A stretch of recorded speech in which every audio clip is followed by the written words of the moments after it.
الرحيم. كتاب التوحيد. باب ما جاء في الاستسقاء بالأنواع، وقول الله تعالى وتجعلون رزقكم أنكم تكذبون. وعن مالك الأشعري أن رسول الله صلى الله عليه وسلم قال: 4 في أمتي من أمر الجاهلية لا يتركهن: الفخر بالأحساب والطعن في الأنساب والاستسقاء بالنجوم والناحية. وقال: الناحية إذا لم تتب قبل موتها تقام يوم القيامة وعليها سربان من قطران ودرع من جرب. رواه مسلم.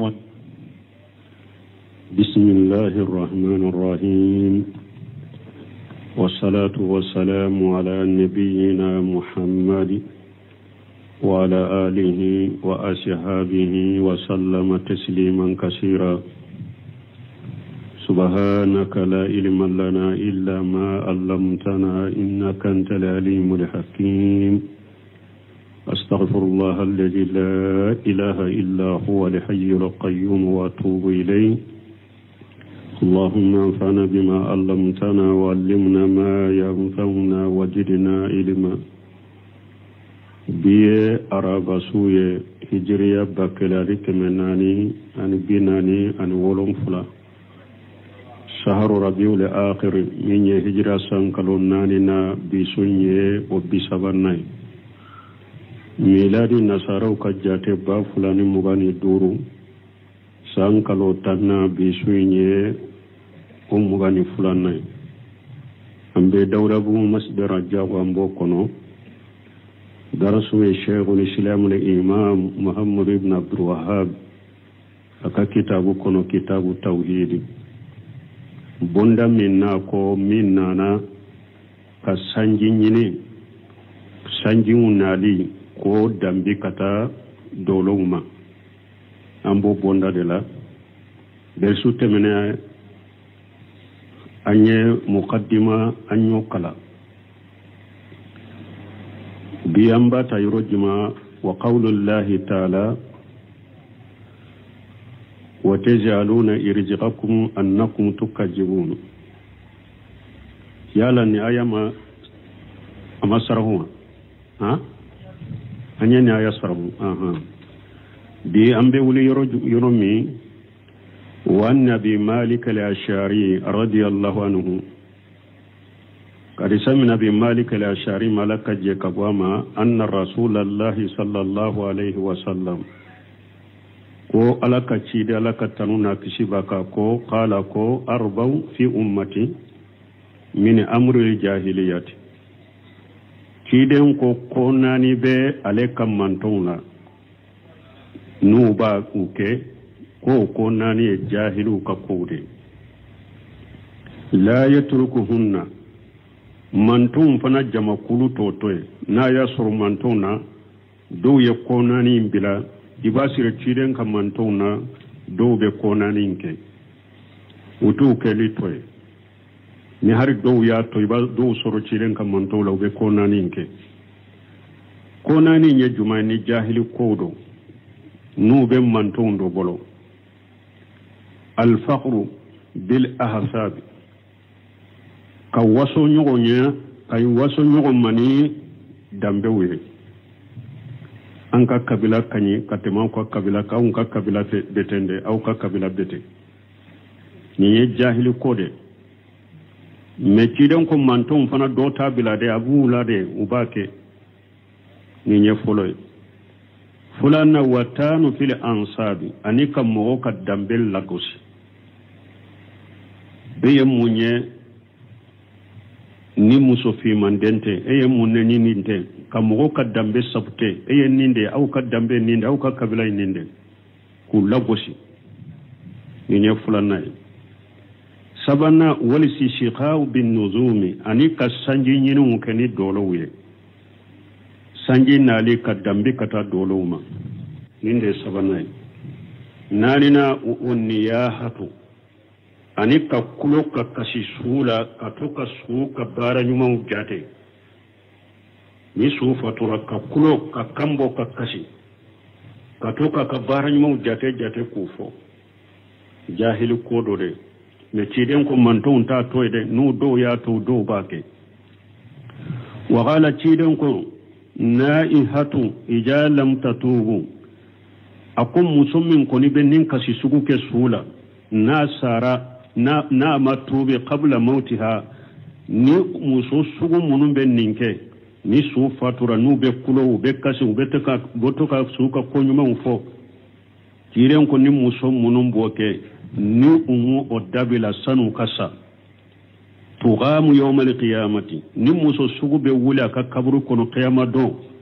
wa alayhi siribalu min qatiran denye yelen droki ode be do kanna jahannaba kono wa dariu min azharabi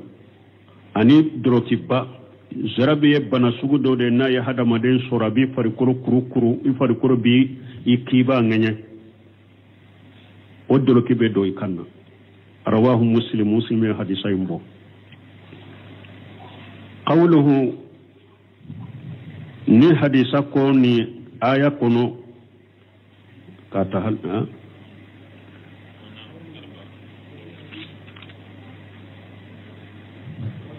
amba fi hadisa kunde ye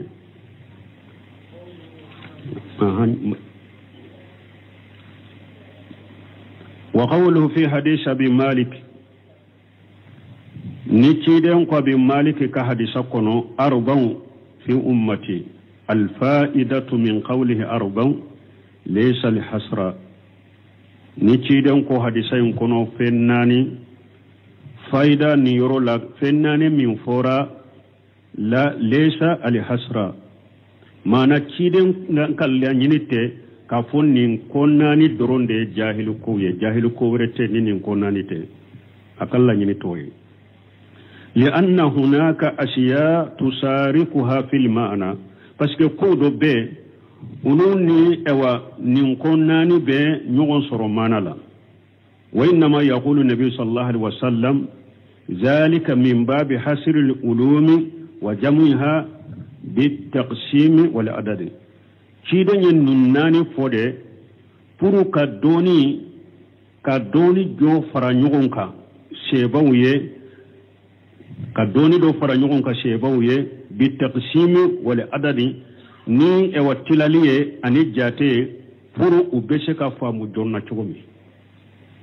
li'annahu yuqarribu al-fahma parce que ni e wa fendo fo konni fennani ni ya fo misalera nin fennani ko jate fo o kasuru hada madin kasuru ko fami jonna o yusabbitu al-hifjan ewa aba tigika durusili sabati fana o konnani famulik be surunya bolo o konnani fana na yu durusi be sabata bolo ni jate fo jate mbeke sababa tigibe akasurunya ka koyin o koyin famu o na yu ko nunun durusi fana akadurusi be sabati siden be nunu na nyuguna fono de qawluhu nako ummati ay ummatul ijabati ni cidon ka kamanton ciren kamanton tirano katatila yurma fula ummatu da'wa wa ummatul ijaba ummatu da'wa e jumay mogo be jina kono ciden kamanto do ummatul da'wa ay yahudiyawo annasarawo aboli batolawo nta shilawo ni be ciden kamanton de ummatu da'wa mana ciden cira be mare ka be wole o de ummatu da'wa me ummatul ijaba manton cogo ya fulana ciden manton la munu nya ciden jabi munu nya ciden jari mana munu silamiyara ulu de ko ummatul ijaba me kafiru ye ciden kam manton ye ummatu da'wa ciden ciru maku wele me uluma ciden jabu maso ciden kam manton cogo ya fulana ummatul ijaba munu nya ciden jabu sonna usilamiyara donc nin kuma nye silen be wulude ma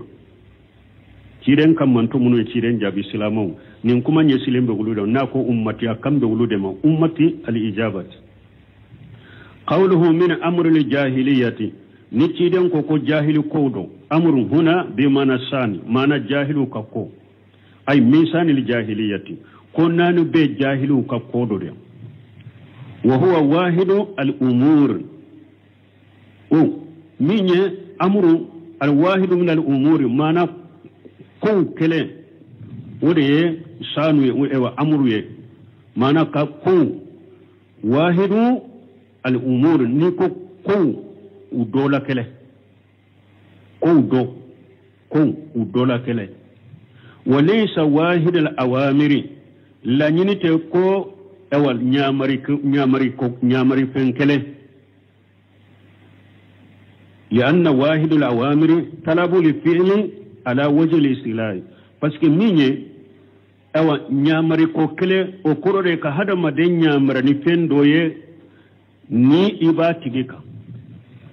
nyamarali o ba yara de ki nyamara ni fendoye minye nyamara ni minye karasan ninke o tigi al-istila be munyira o tigi be eka واحد من الأمر لا يني ونinde مكيده من فوسي سنا ko min amr al-jahiliyah wa kowde ko jahilu ko mana te ko min jahilu de yaw nyamara noye ay jahilu ko qawluhu min amr qawluhu wa min amr al-jahiliyah idafatiha ila al-jahiliyah al-qard minha taqbih wa tanfir ni kirenya koyi sagi na ye koyi sagi kata jahiliyama kafara jahilayenka la nyine munye wala ka koyi ce juguya ani ki boli koyi puri bi yere krosa ma chukumi li anna kullu insan parce que hada maden kele be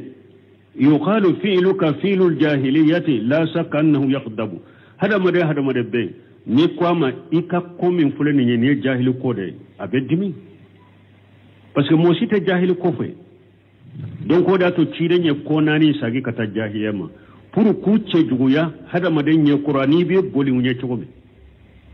parce que ni ko mo mi mai ka ko min fulene jahil ko do sikatala abedimi ija innahu la ahada yarda an yusaffan bil jahli parce que mo site je so jenaye ikam man ko to ni jahiliya mogo site jeenaye ika alim mankutuni jahiliyai wala bi anna fi'luhu min afwali jahiliyati aw mogo site jeenaye fanay ka famo ika ko min fulene ne jahili kode mogo site jeenoye fal qardu lanyini min al idafati huna amran lanyini ya ni cide nye koyi sagi kata jahiliyama lanyini fula al awwal fulo tanfiru ki boli kabonin koyna fulanna bayanu anna hadhihi al-umur kullaha jahlun wa hamqu bil isan fulanna ka banganye konnin ko munu fulanne nye ubeye jahiliya de ubeye nalumaya de ni hada madenye nunu ko munu fulanne nani min fulanne u kelen kele yera mo min bolo abika jahiliya de yira ani kan nalumaya إجي ليست أهلا بأن يرايها الإنسان أو ياتني بها من اللي نكون سبتنا مغمنا إتم مغمني مغم كانكو كولوشي إتم مغم كانكو يرسولانية فالذي ياتني بها جاهل مغم با يرسولاني ويا جاهل دو من نكون منفلني إجي ليست أهلا بأن يرايها الإنسان أو ياتني بها nin ko munun fulenne nya nin mugo munun e wambi nun kodo komi ni hada maden manka akoloshi kake kodo fana komi ni hada maden manki resugula nayi fallaji yatani biha jahilu mu'min bi resugula nin ko sugu ya jahilu dedo wal muradu bil jahiliyati huna la yini ni jahila yan ni yorola ma qabla al ba'sati jahiliya min be ci de nyanye cide nyanye sani ciden kaci wode toy ko jahiliya li'annahum kanu ala jahli wa dalali azim parce que sani ciden kaci jahilun utumbe jahiliya la ani fili min kabo hatta innal araba fu arabu kanu ajhala khalqillah arabu de tunye ala kadamfum be filibantina jahiliya ولهذا يسمعون بالأميين وده يا توبه عربو سنة تشيدن كتشي وبه ولكو أميون نكو دمبي كتو باوما والأمي هو الذي لا يقرأ ولا يكتب نسبة إلى الأمي أمي يموني مغمي تسكى كلا أتسكى سبيلك أتسكى فين كلا أتسكى فين سبيل كالدنبي كتا باما كأن أمه ولدته آلنا ما نابكم أتجيب أبايا ولوشي سارينات فويدو أمي كريودي من تسكى فين كلا تسكى فين سبيل iyu dambira kati bama munna mana be kuma tigi baya wolo sisa da te foi kalama arabu tumbe ni to de la kakoro lakin lamma buisa fihim haja an-nabiyul karim metuma min ninna nyuma bay wacira arabula qala ta'ala lako laqad manna Allah 'alal mu'minina idh basa fihim ar-rasula min anfusihim يتلو عليهم آياته ويزكيهم ويعلمهم الكتاب والحكمة وإن كانوا من قبل لفي الضلال مبين ألاك والله ألا يفنن شريعة مؤمن ويه تمامي آيات چيدن چي أولا چيدن مبورا ويرلا چيدن بي ألاك آية وكلا أوكا أبو سنيا كبو جنوبوما mana kubila kuma folila ani kewalo do kelela munum be junugo bo ula abu la duniya kitabula abu la duniya hadisawula kasoro sani ciden ka chumo tumbe fili bangalena balmu ni aya min fulani ni nimbe araduke maulidi kelauka maulidi kelau wulube ciden ka wololi fete an ko dalilate min bayira ko ciden ka woleli ka fete aka maulidi ka fete o dalilate na ya soro ciden ka ko dola ko dobe ciden ka kola ko min nan kan ka fete o be ke ciden ka ciden ya donde ciden ya don qur'ana kono alabe min fo ciden ka ko min fo mantun kan nemaye na ba jata ka funnan kira na kan nemaye o ye ciden ka cidonde aka cidenya na ka woleli te he ulube woleli ke fete ku ka dele ko munye ko ala ko o ma rasulina ka illa rahmata ha lil alamin yere do to de fois ko ala ko mi ci ni foye fonnema mugoye ko o lawo de ato lube ciden ka wololi fete cidenya de bo aya kono wa ube wololi de bo aya kono cidenya de bo kono da to sai usala bunte mi ako akon ne qur'ana kala ka famu ka ciden ka hadisa kala ka famu bidiya mu go be aya ayata ko baka yere madalilai ibasro aya yere baka de bidiya mu go be hadisata ko aboke aka dalilai ibasro hadisa yere de baka o hadisa yere de be araduka ka sai usala bunte mi an info mogo ye qur'ana kala ka famu ka ciden ka hadisa kala ka famu bidiya mogo be aya ta ko abaka ka delay ba suru aya yere de bara duka ka abe hadisata ko abe delila ke na ya ka bidiya la iba suru hadisa yere de bara duka ka aw fule ka aya min to mara sarina ka ila rahmatal lil alamin o aya yere de bara duka na ya suru don fetili ciden ka ko dole kan ka fete aka ciden ya donde do wololi donte kasoro cidenya fana do na cirin fana delila tambulan ko fete har qur'ana fana kono yan fana la ko laqad manna Allahu 'alal mu'minina akwala funan shirake mu'minu kade iji basa fihim rasula an yurabe suratul juma kono huwa alladhi basa fil ummiyina rasula minhum yatlu alayhim ayatihi wa yuzakkihim wa yuallimuhum alkitaba wal hikmata وإن كانوا من قبل لفي الضلال مبين قرآن بتشيدن كان على بكان نما من فوت مانتون كتشيدن كقولا ويا كتشيدن يده أكولو لي تده hari ni don tumbese ka ke fete ni nisonja doy abeke chiden ka wa chiden ya donde chiden ka chili de me o yere delena mana kanka fete janko aka wololi chiden be wolo wakati min chiden tew abe wolo wakati min chiden te alaka hakil mandama donc mo kan nunu famu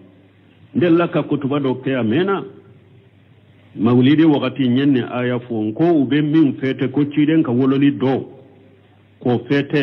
nkonni yawa dombe fete ciden ka kola waya ka ciden ya da wadai na Qur'ana kuno me Qur'ana aya shite ni ala ya ciden ka wololi don ufo ka jate ko ayo ken ne mai manto wote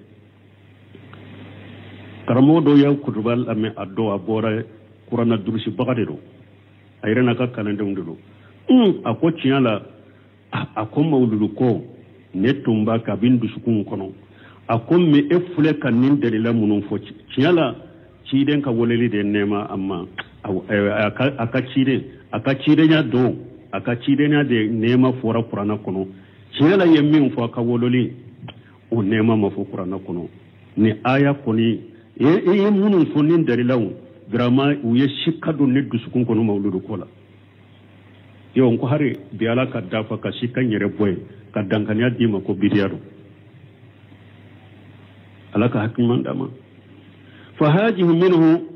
فهذه منة عظيمة أم بويس فيهم نبي عليه الصلاة والسلام من يفنن شريع باية ni alayen nabi nyumachi hadama dawna li hajil umuri samiyati nin konla nin ko yen nin ko munun korotalendo konani folo yatlu alaihim ayatillah kidembe alaka ayaw kala mugoka fulana wayujakihim abu shanaya fayutahhiru akhlaqahum wa ibadatahum wa yunammiha abu ka jogo shanaya ko kabbato shanaya ko kabbato jidi fulana sabanna wa yuallimuhum alkitaba abu lakala kitabula nanina wal hikmata ani kodo دوبو تفسيري سنة هذه فوائد أربع عظيمة لو وجدت الدنيا بواحدة منها لوجنتها عند من يعرف قدرها عند من يعرف قدرها نشمي رحمه الله أكون من فايدة بلبل بناني من فلنني أكون نين من كلن كلني جيا بيسنيونا ko abe jiya aba pese ni mo yede mo min ben nin ko khadarado nin ko nani min fulen ni mo min ben nin ko nani kelen kelen valeri do o tigi bolo ni yen nin ko nani kelen kelen ni jiya pese nyona abe jiya pese ni ho valeri do de summa bayyana ni hada min qablu o ko fe tuma malaye ciden cilin nema fonyana fonnan sire nin fennani anana la hala bange sani ciden ka cilla hala tumbe cogomi la hala tumbe cogoma yo banganye fa qala wa in kanu min qablu la fi dalal mubin wa in haji laysat nafiyatan bal muwakkidata in min fulen nye geni harafuten yorola anana ka kuma giriyade fa hiya muqaffafatu min ash-shaghilati yani wa innahum la yini ulu kanu min qablu la fi dalal mubin ciden nye wallahi rabutum be fili la filimin bangalen ijan al muradu bil jahiliyati ma qabla al ba'sati wala la nyine munye ni ciden ko nin konnani jahili ko de ciden kan la nyine yere sani ciden ka ci jahiliya lianna an-nas kanu fiha ala jahli azim parce que mugotum be jahiliya bade ka wakati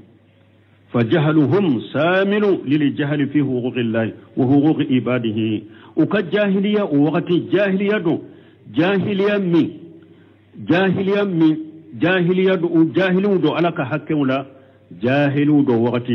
دون كحكولا وقت جاهلية بنين فلا بيتا جاهل دو تندو على كحكلا جاهل دو تندو دون كحكولا فمن جهلهم أنهم ينشبون نصبا ويعبدونها من دون الله أبوك جاهلية لألك حكولا بولي ويرد ببولي جو كبتو ويقتل أحدهم ابنته لكي لا يعير بها جاهلو دو هذا مدين حكولا دامفين فنك حكولا ويجمع ودولا كلين تنبه ودموسو فغفورو مغو كان لليبوني دموسو مغو كان للويباني دموسو وتنبود دموسو فغا ويقتل أولاده من ذكور وإناث خشية الفقر وجاهلية وقت سنة تشيدن كاتشي jahilu dobe ubu aga adon faga a cemona musoman abu faga fantanya sirani koso wala wakati ka jahiliya sani ciden kati jahiliya do jahiliya mi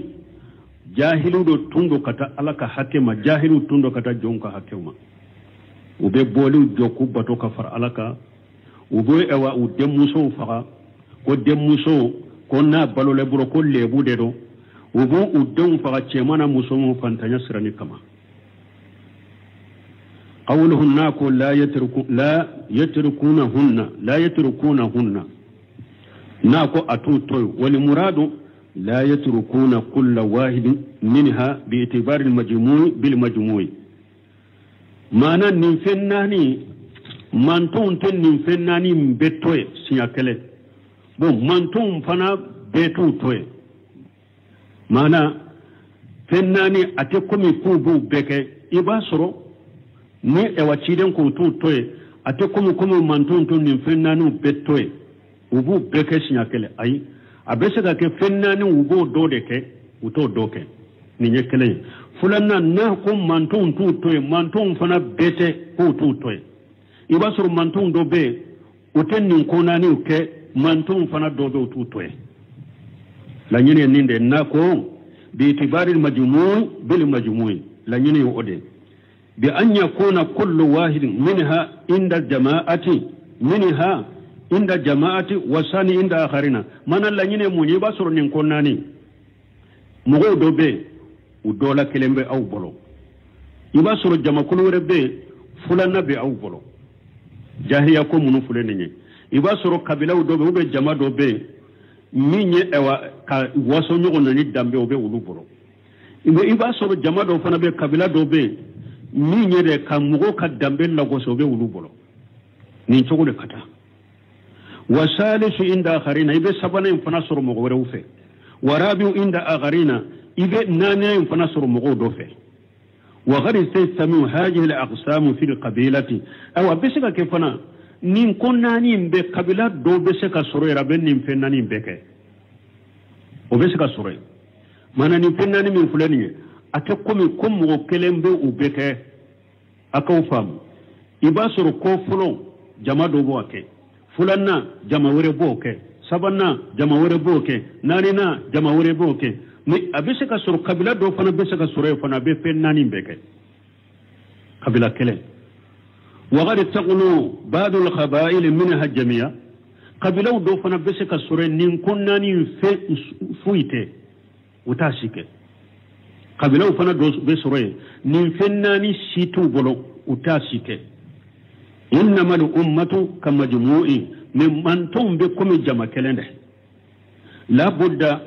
an yujada fiha shay'un min zalika mantum farale nyogon ko rugo komi jama kelende la budda nin kun dobe mantum bolo لأن هذا خبر من الصادق المصدوق صلى الله عليه وسلم parce que nin kibariya bora cinya tigi de fe na ye min fofana namba cinya tigiya min ye tide sallallahu alaihi wasallam wal murad bi hadha al qabr at tanfir nin kibariya la nyine munye kam boli kabonni ko nanima لانه صلى الله عليه وسلم قد يخبر باشياء تخو وليس خرضه ان يخرج بها نفبني يروفنا لا كفام kiden be sika an kibarani kode ko abeke mel kiden kala nyine to kanko ko minaka barake na ide kiden ban kibariya ko kodo binake kodo beke na kala nyine tanko ko minaka barake na kama qala sallallahu alaihi wasallam ko min kiden ko laka tanuna kishibaka la tarkabunna sunana man kana qablakum ay fahzaru wa akhbara sallallahu alaihi wasallam kiden ko mugo munun temena wuni abina yele u katta sirauka mana abina tugu katta sirauko lanye munye ay fa ahzaru aya yire kulos mugo munun temena wuni abina u katta sirauke aya yire kulos katta sirauke lila wa akhbara sallallahu alaihi wasallam kiden yanki bari tugune hadisa wurela ni hadisa ni kiden ko latanu kabunna sunana man kana qablakum na tugo dola sanana man kana qablakum la nyini yede an kanyire kolosi mugo munun temena wunye abena tugu katasiraw ko aya yire kolosi akana tugu katasiraw ko me cide ma fo konu mo munum be temenan bena tugu katasiraw ko ama ko puru ka sabatanye kala daga nye ni nyekele wa akbar sallallahu alaihi wasallam cide nyang tibar ya fana anna jainatan takhruju min sanaa ila hadar mauta la taghsa illa Allah cide nya ku fana akon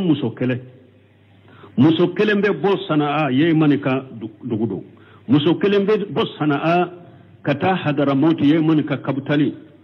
akele jumara mi tala ni mo shite nyogon fe la taghsa illa Allah me atisira fonye ni alate mana wakati alabe hakili siginati fono dugu tumbeta do nyogo nya chogo mi ka nyogon faka ote wakati mbe se ka bo sanaa kata hadara mauti ani mo shite nyogon fe jumara mi ta no fe atisira fonye ni alate ay bila mahrami imai jumara mi tala wa haja khabaru ani amru waqi min fulen ni cide nyan kibari ani kodo ko min benake wa laysa ighraran lahu sar'a me cide ma sariya la man nin ko sabatanya de nin ko muhimmu karamugo doba ambolo jamana kono yaw bawu yere dambe kata karamugo yama jamakulu taman bullamme ubul dambe kata sunnama musoka tamani jurama tala jumara mitala ya derila ken hadisai jamana kono ya odiyatu ninna nan yoro lamba fa kufa muhimmu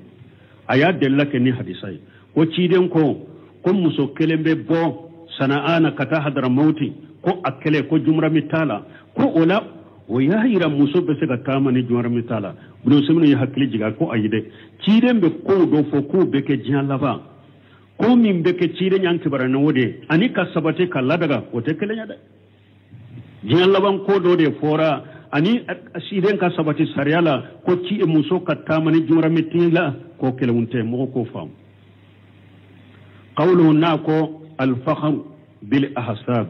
al-fakhr ta'ali wa ta'adum fakar kure munye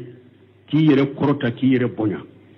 wal bawli sababiyati bawuye sababiyade ay yafkharu bi sababil hasabi alladhi huwa alayhi mana kawaso ni akad dambe mi na bala kawaso na akad dambe sababuye dambe mi ni abala wal hasabu ma yahtasibuhu al insanu min sarafin wa usudadi dambe kore munye hasabu kore munye mogo ube mogo jate mogo be min jate iyerema korota ani nyemaya ka anya kuna min bani hashim fa yaftaqiru bizalika aw min abai wa ajdadi mashhurina bisajaati fa yaftaqiru bizalika kadamuni wasoe ka wasoni dambe abeke chogodi ka wasoni ka kabilai misalila ni mogo min ni e bora bani hasimi de la ina waso ko parce que bani hasimi na waso no kabilai a ube ina waso ni fawye ani moken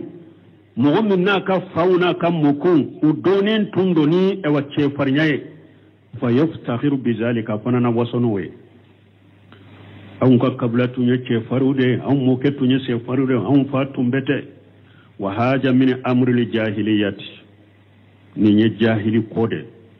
لأن الفقر في الحقيقة يكون بالتقوى الله معنى وصو حقيقة لا وصو نغنى حقيقة لا وبكني على يسرنا دي الذي يمنع الإنسان من تعالي وتعازم على يسرنا من بحد مدين بلي يرى قرطان يرى بنيما والمتقي حقيقة على يسرنا بغى حقيقة لا هو الذي كلما أجدادت نعم الله عليه أجداد تودع للحق وللقلق الله يسرنا حقيقة الجمعي ودي مغمي وقتي ni ala kan nema jidira aleka oba ale jidi yere majigi de kayire majigi cinyaye kayire majigi damfewumi ala sina ba haqiqa ninde ite ala ya sina ba haqiqa bada ko munum bu bolo ka to ka waso an fa tumbete an mo to tumbete an ka kabila bete au bete ite ala ya sina ba suruna ba sendo nununa parce que ala sina ba haqiqa yere wakati ni ala kan nema do jidira aleka oba ale jidi majigi de ka yere majigi cinya ka yere majigi dan fewnya ale ta yere kolota ta yere bone sana an ka temeni yorola ni nye taysir la jidil hamid nin kitabu sarahu Muhammad ibn al-Wahhab am modendo de yo sarahu Sulaiman ibn Abdullah ibn Muhammad ibn Wahhab taysir la al-aziz al-hamid nin kitabu sarahu do dedo tawhid kitabu sarahu baga be ube sage ka toke wo kitabu laje ale de ye kitabu yuru walenye ale de ye kitabu nyumaye kitabu tawhid sarahula no o bora fatul majid yere bora ale muhtasaru de fatul majid Sulaiman ibn Abdullah ibn Muhammad al-Wahhab o de taysir al-arjil hamid o de yo sarahu kitabu tawhid sarahu o de ya sarahu mama dafa ya faga afagalen ko fira balimake oye al-Hasan ibn Abdurrahman ibn Muhammad ibn Wahhab fatul majid tigi o de al-Hasan ibn Abdurrahman ibn Muhammad ibn Wahhab modede ya fanaye tumami balimake fagarade alayya taysir al-aziz al-hamid ayata balimake ndara yurome alayya dafa kasurunya donc taysir al-aziz al-hamid tigi tumami ananaya minye ka waso nyoma ni dambe ni kabilawu anika ewa moka dambe la gosi jahiliya kodo akod dambe te mogo bila mogo nya ala ka yoro la de akwala yere ko qur'ana kono wama amwalukum wala auladukum billati tukharribukum indana julfa illa man amana wa amila saliha faulaika lahum jazaa'u di'af bal man be mun fonnin parce que nin fana nyo nyale ndo sisa kabila kelenkele na ka sitti kabila kelenkele na ka grupo kabilaw kelenkele no be waso nyon an ka kabila an kan janton ka kanna an kan ninke an ka kabila ka faranyo an kan ninke an mo ke ko tumbetende an ka kabila tumbetende akan ka nyugol lasu min na ye nyugol lasu tawhidi ka kala ka famu akan nyugol lasu arabu kan ka kala ka famu akan nyugol lasu qur'ana kala ka famu min nin kabila ko min nin dambe ko ni ka waso nyona nin kabila ko min fuleni ne jahiliya ko do de kabila te mo gere alala koy kabila te mo gere alala ala ko akan na furu make aka dew make no ba gere ne alala foni min ba mo gere ne alala foni mo min liman yara ye baranyuma ke nonun tigila mo ne ala be nonun de ka sara jidi ka double ka duma min be hada madengere alala mbalimaw limaniya baranyuma awa kablaw kanka nyugonda wodela tawhidi kalali ka famu ka barake nay baranyuma ka kalawa baranyuma ka barake ni baranyuma kabilaw kanka nyugonda nindela me anka kabila betede anka kabila betede ammo ke betede anka katanka kokoro mari anka kete o beke sababu mo mi janto yirela o be nyogo wole la katanin kabila ko minna o beke sababu ka do harane dina famuce parce que abe arabu yire de jugu yanu ka koniya qur'ana jigna arabu kam minna de hadisa be arabu kam minna de o bu jugu ya de do mo do yire ka dusukuna do yire ne kanto we wa ko islamiya ya arabu de tay an ka kabila utate islamiya arabu de tay arabu kan ya arabu de tay fo anyire ka kankala anyire ka kete ne ma fo ewa mo kan ka kabila ikan sinji tugune ka kabila cede min nin ko sugu munun fule na ma ke done ni mo togobere la beke sababe ka do hari ni dina famuce abe do ni tawhid famuce abe do ni arabu kan famuce parce que abe arabu jugu ya do duskun kono kabura supporter awa kabila te mo gira ala de ala yiro yo fo qur'ana kono wama amwalukum wala auladukum billati tukharribukum indana julafa akwa kan na folo na ka don taw gerene ala de min be hada maden gerene ala illa man amana fonni mo min liman yara wa amila salihah yabara nyuma ke fa ulaika lahum jazaa'u di'af aw sarabin nunu de saramin jidileno aw ala ko ayawre kono jazaa'u di'af bima amilu wa hum fil qurafati aminun aw ko fa lako inna akramakum indallahi atqakum ya ayuhan nas inna khalaqnakum min zakari wa unsa wa jalinakum su'uba wa khaba'ila lita'arafu inna akramakum indallahi atqakum dambe no kabila kum fulere ala ko hada madon ne ala yahuda kake kabilan ani jama'u ye ya ayyuhan nasu inna khalaqnakum min zakari wa unsa ne ala yahuda cekele ani musokele dela wa jalinakum su'uba wa khaba'ila nyaki jama'u ye ani kabilan mun koso litarafu pura ka nyogondo ne ka kabila de ni nyana nyogondo ina ka sinji tugu min ka ina ko kai ni fantando ina fulo tige baka ikanka na fulo min dama ina dama na bana bagatoro ni kanka furare ba furake ni si yoro de tabulo ni be se ka si yoro dama to me si yoro dama kabila udda pora ninde kama aka nyogondo ka sinji tugu na nyogonje yalo be si sawa kabila wire dabora kabila ko ire dabora min kama o bilala sisa akera dro ka waso nyogonye galonka ka hada mado dina nege bula karabu kan nege bula qur'ana be famuni kamuni ko nege bo mo la nyire kaka kasoro kabila dabora ni min yaka hinna nyogona ka sinji tugo nyogonche o bilala wala ka janto ni rola o kofe aye abu hurata ka hadisan ni yansi annabi hurata hadisan min abu hurata bun ako قال رسول الله صلى الله عليه وسلم قابي هرتا قال كتشيدن كو ان الله قد اجهب عنكم وبية الجاهلية كو تشيدن الجاهلية يربونيا تشيدن كو على الجاهلية يربونيا تا كبو بولو يربونيا من تمبه جاهل بولو على يوتا كبو بولو سلاميان نالي وفقرها بالآباء ani jahilu tumbe waso nyogona ni fawye an fawtun kete an kabila tun kete an fawtun ye mo ce farude an fawtun ye te to jahiliya ciden ko alaye nunul lata kabawbolo jahiliya kayire bonya ani jahilu tumbe waso nyogona ni fawye alayo ota ko ba aw bolo mu'minu taqiyu awa sisa fasamanta beke minye ciden ko fasamanta beke ni minye islamiya dinala karasa kausa karasai ako bekeni jumai mu'minu taqiyu karase mu'mini de karasa be sira alanye wa fajiru shaqiyu karase fajiri je karase mo kunnangode aka fasuman jafule ninye munye mu'mini abe sira alanye mo nyuma fule ninye fajiri ye mo kunnago mo jugu fule akausa nyogo nyenini aka fasuman jafule ninde silamiyan na len kofi inni kera mu'mini kenya alanya siranya fasamanta biye ni kera faji ni kera ewa fasiri kunangoye haraka kabila kausa akake kabila min kausa dinya beye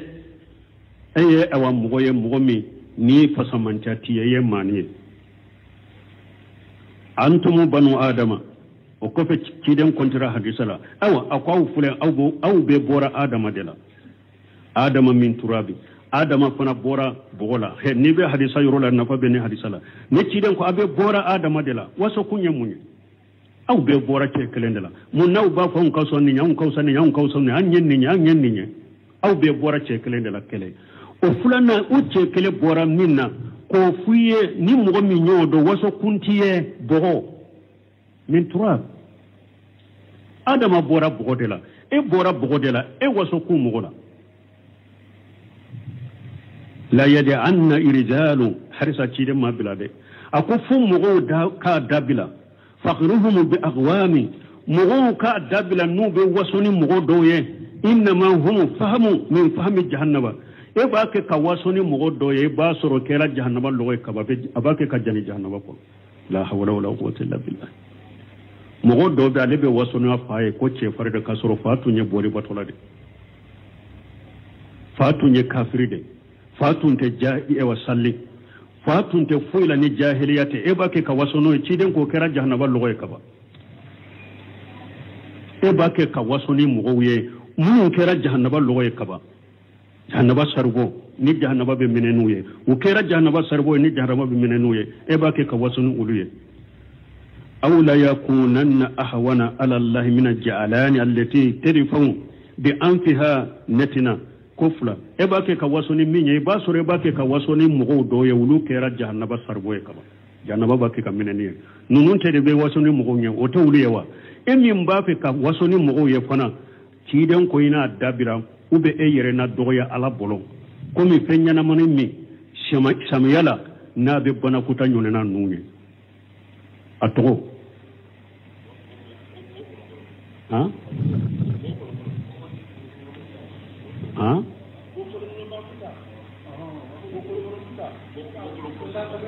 bokolon Musa wala bokolon Musa ciden ko nima aw ma dabila min be wasoni e wa faul koron ne foyede nima dabila e aya ba so be wasoni fa koron mununye o do kera janna ba sarbo e kaba min fana ba ke ka ke nima dabile na doya ala bolo kateme bokolon Musa ka la hawla wala quwwata illa billah ni min doya ala bolo kateme bokolon Musa ka e kan ka wasoni yere ya صحيح الجامع الألباني ني حديثا أبي داود منون كنو مي شيخ البانية أبو صحيح الجامع شيخ البانية أبو كنو كاتن حديثا إلا سها حديثا سهلندو ولا أنك نيو حكلي جيجيا na ya soron be maraka kande ka kafo be min fo yambodo men to yorola ante maraka kafo yorola nambe min fo waso nyogonya kabila uni dambe ko ni few akadda bilan kanye shala kadinama ambe al anyeshi arabu kam man ka kala ka famu ni arabu kam min ko ni famu ya tawhid min famu afo ikam moye ukakanna ni aya la nyine ninde ni aya la nyine ninde ni aya la nyine ninde ne ka kabila ko ke karatata ni supporteri funte ka bona ko ke karatata fo be arabu kan nege bo mogola karabu bo nege bo mogola fo ka qur'ana ni e wadina ke arabu tay kaw yere ka aw dama ya unye ninye na man nin dabilo be ke sababu ye ka adesa te se ka dina yere fam hari tawhida te se ka fam te se ka qur'ana fam te se ka hadisa fam karatata anka kabila anka kete waso nyogonya ni kabila uya ya dabila ciden ko jahili ko dero aya dabila fasamantiyam min be hada madon ni nyogon to ya Allah siranya dronde ni jombe sira alanye kateme eka gene yake dembe sira alanye kateme eka e halala de e horo akausa ye inna kramakum indallahi taqakum anka tadrisu fi wa idha kana al-faqru بالأحساب من فعل الجاهلية ni kadda wa wasu nyogona ni dambe ni okera jahili koye sisa fala yazuzu lana an nafalahu awa ate daga unyanka tede ka wasu nyogoma ni dambe koye ni kabila uye ni jahili kode do ate daga nka kede wali haja qala taala lin nisa'i nabihi sallallahu alaihi wasallam ninde koso ala ko kan nabi mo kam musuma wala tabarrajna tabarruj al jahiliyyati al ula akwa kan nabi mo kam musuma akana bo komi jahili folo tumbe bo chokomi mana san ciden kasi wa lam anna kullama yunsabu lil jahiliyyati ikadu finnu ya dambe kata jahiliyyade ma fa huwa majmumun wa munhu anhu ko dambira kata jahiliyyade ma waye kolla gosilende waye koye fana komi ambalila kaboma tawa ka wason nyonya ni dambe jahiliya kodo cide nyambalala sariya nyambalala ya lambe sika continent ambe joya inshallah ni ala na kadre sure iranna na continent subhanakallahumma rabbuna bihamdika ashhadu an la ilaha illa anta astaghfiruka wa atubu ilaik. بالله من الشيطان الرجيم بسم الله الرحمن الرحيم. كتاب التوحيد باب ما جاء في الاستسقاء بالأنواع وقول الله تعالى وتجعلون رزقكم أنكم تكذبون. وعن مالك الأشعري أن رسول الله صلى الله عليه وسلم قال 4 في أمتي من أمر الجاهلية لا يتركهن الفخر بالأحساب والطعن في الأنساب والاستسقاء بالنجوم والناحية. وقال الناحية إذا لم تتب قبل موتها تقام يوم القيامة وعليها سربان من قطران ودرع من جرب. رواه مسلم. بسم الله الرحمن الرحيم والصلاة والسلام على نبينا محمد وعلى آله وأصحابه وسلم تسليما كثيرا سبحانك لا علم لنا إلا ما علمتنا إنك أنت العليم الحكيم أستغفر الله الذي لا إله إلا هو الحي القيوم وأتوب إليه اللهم انفعنا بما علمتنا وعلمنا ما ينفعنا وزدنا علما biye araba suye hijriya bakilari kemenani ani binani ani wolon fula shaharu rabiul akhir minye hijra sankalo nani na bisunye o bisabanai miladi nasarau kajjate ba fulani mugani duru sankalo tanna bisunye o mugani fulanai ambe dawrabu masdara jago ambo kono درسوا الشيخ الإسلام الإمام محمد بن عبد الوهاب أكا كتاب كنو كتاب التوحيد بندا منا كو مننا كسانجي نيني سانجي نالي كو دامبي كتا دولوما أمبو بندا دلا درسوا تمنى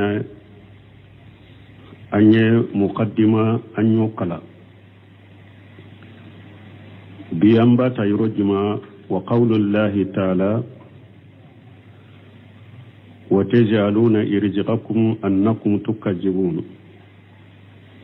يالا ني آيما أما سرهما أني ني آيا سرهما بيامبا ولي يرمي والنبي مالك الأشعري رضي الله عنه قد سمعنا بمالك الأشعري ملك جيكابواما أن رسول الله صلى الله عليه وسلم ko alaka cide alaka tanuna kishibaka ko qala ko arba'u fi ummati min amri jahiliyati ciden ko nani be aleka mantuna nuba uke ko nani jahilu ka kode la yatrukuhunna mantun fana jama kulu totoye na ya suru mantun na do ye konani bila ibasire ciden ka mantun na do be konani nke utu ke litoye ni hari do ya to iba do suru ciden ka mantun la be konani nke konani nye juma ni jahili kodo nu be mantun do bolo al faqru bil ahsab ka waso nyogo nya kay waso nyogo mani dambe we anka kabila kanyi katema ko kabila ka unka kabila betende au ka kabila bete ni jahili kode me ciden ko manton fana do tabila de abula de ubake ni nye foloy fulana watanu fil ansabi anika mo ka dambe lagosi beye munye ni muso fi mandente eye munne ni ninde kamugo kadambe sabte eye ninde au kadambe ninde au kabila ninde ku lagosi ni ne fulana sabana walisi shiqa'u bin nuzumi anika sanji nyinu kani dolowe sanji nali kadambe kata doloma ninde sabana nalina oniyahatu ani ka kulo ka kasi sula ka toka su ka bara nyuma ujate ni su fatura ka kulo ka kambo ka kasi ka toka ka bara nyuma ujate kufo jahili kodo de me ciden ko manton ta toide no do ya to do bake wa qala ciden ko naihatu ijalam tatubu akum musummin ko ni benin kasi sugu ke sula nasara na matubi qabla mautiha ni muso sugu munun ben ninke ni su fatura nu be kulo be kasi be taka botoka suka konyuma ufo kiren ko ni muso munun boke ni umu odabila sanu kasa tugamu yawmal qiyamati ni muso sugu be wula ka kabru kono qiyama do wa alayhi siribalu min qatiran denye yelen droki ode be do kanna jahannaba kono wadariu min azharabi ani drokiba zarabi bana sugu do de na ya hada maden sorabi fari kuru ifari kuru bi ikiba ngenya odrokibe do ikanna rawahu muslim hadisa imbo qawluhu ni hadisa ko ni aya kono kata halna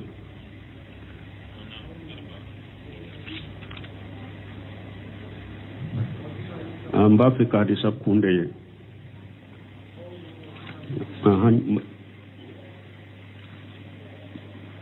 wa qawluhu fi hadith abi malik ni ciden ko bi malik ka hadisa kono arba'u fi ummati al fa'idatu min qawlihi arba'u laysa al hasra ni ciden ko hadisa kono fennani faida ni yoro la fennani min fora la laysa al hasra mana ciden nan kala nyinite ka fonni konnani doronde jahilu ko wurete ni konnani te akalla nyinitoye لأن هناك أشياء تسارقها في المعنى parce que ko do be ununi ewa ninkonnani be nyugon soro manala wa inma yaqulu nabi sallallahu alaihi wasallam ذلك من باب حصر العلوم وجمعها بالتقسيم والعدد cidan yen nunnani fode pour ka doni jo fara nyugon ka sebawye ka doni do fara nyugon ka sebawye bi taqsimi wal adadi ni e watilaliye ani jate pour ubeshe ka famu jonna chogomi li'annahu yuqarribu al-fahma parce que ni e wa fendo ko konni fennani ni ya fo misalira nin fennani ko jate fo o kasuru hada madin kasuru ko fami jonna o yusabbitu al-hifjan ewa aba tigika durusili sabati fana o konnani famulik be surunya bolo o konnani fana na yu durusi be sabata bolo ni jate fo jate mbeke sababa tigibe akasurunya ka koyin o koyin famu o na yu ko nunun durusi fana akad durusi be sabati siden be nunu na nyugona fono de qawluhu nako ummati ay ummatul ijabati ni cidon ka kamanton ciren kam manton tirano katatila yurma fula ummatu da'wa wa ummatul ijaba ummatu da'wa e jumay mogo be jina kono ciren kam mantodo ummatul da'wa ay yahudiyawo annasarawo aboli batolawo nta shilawo nimbe ciren kam manton de ummatu da'wa mana ciren cira be mare ka be wole o de ummatu da'wa mais ummatul ijaba manton cogo ya fulana cire manton la munu nya cire njabi munu nya cire njabi mana munu silamiyara ulu de ko ummatul ijaba mais kafiru ye cire kam manton ye ummatu dawa cire ciru maku wele mais ulu ma cire njabi maso cire kam manton cogo ya fulana ummatul ijaba munu nya cire njabi sonna usilamiyara donc nin kuma nyesilembe wulude ma ciren kam manto munu ciren jabi silamaw nin kuma nyesilembe wulude na ko ummati akambe wulude ma ummati al ijaba qawluhu min amri al jahiliyati ni ciden ko jahili kodo